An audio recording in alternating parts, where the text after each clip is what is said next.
La campagne, elle est un peu surréaliste, un peu bizarre, parce qu'il y a un consensus, ou en tout cas une convergence droite-gauche du président, du Premier ministre.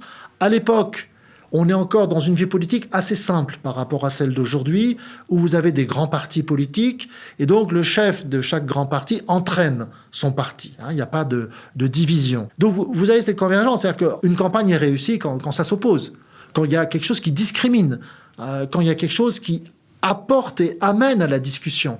Il faut du levain, il faut mettre presque volontairement de l'huile sur le feu. Donc là, il n'y a rien.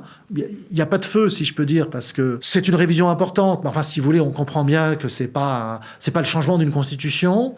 Et puis, il n'y a pas de feu parce qu'il n'y a pas ce que la France adore faire normalement, le clivage droite-gauche sous une forme ou sous une autre. L'usage gaulien du référendum a du mal à se transposer dans le XXIe siècle. C'est-à-dire, je le répète, c'est la mantra, vous faites un référendum quand vous embarquez le peuple. À la limite, il va donner une réponse qui n'est pas celle que vous attendez, mais le référendum est validé quand le peuple est là, quand le peuple est présent, parce que ça veut dire que le peuple a compris qu'il y avait une question existentielle.